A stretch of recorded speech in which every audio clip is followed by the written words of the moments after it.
टायगरची जोरात चर्चा सुरू आहे। एकूणच ज्या घडामोडी आपण पाहत आहे त्या दिवशी शिंदे दिल्लीत जाऊन भेटले, ठाकरेच्या खासदारांकडनं एकनाथ शिंदेचं कौतुक होत आहे आणि शिरसाटही म्हटले की शिंदेचं टार्गेट पण मोठं ऑपरेशन करणार। माहित नाही मला, मी ऐकतोय काय बैठक झाल्याची, पण या संदर्भात माझ्याकडे अशी कुठलीही माहिती नाही आणि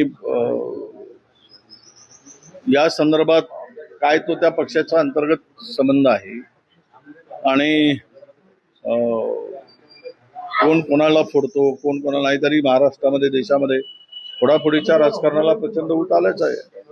फोडा तोडा मोडा जोडा राज करा हे सगळं आता अलीकडे याला नैतिकता नीतिमत्ता काय राहिलंच नाही। त्यामुळे कोण कुठे जावं, कोण कोणाच्या मांडीवर जाऊन बसावं आणि कोणी कोणाला डोक्यावर घ्यावं आणि मग डोक्यावर घेऊन कोणाला कोणी पुन्हा पायाखाली तुडवावं, हे सगळं राजकारणात अलीकडे एक फॅशन झाली आहे।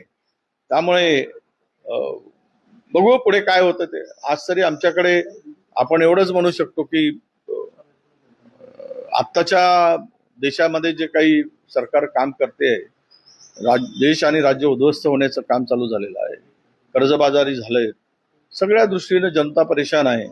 अशा परिस्थितीमध्ये ज्यांच्या डोक्यात हा विचार येईल त्यांना ईश्वर सद्बुद्धी देईल।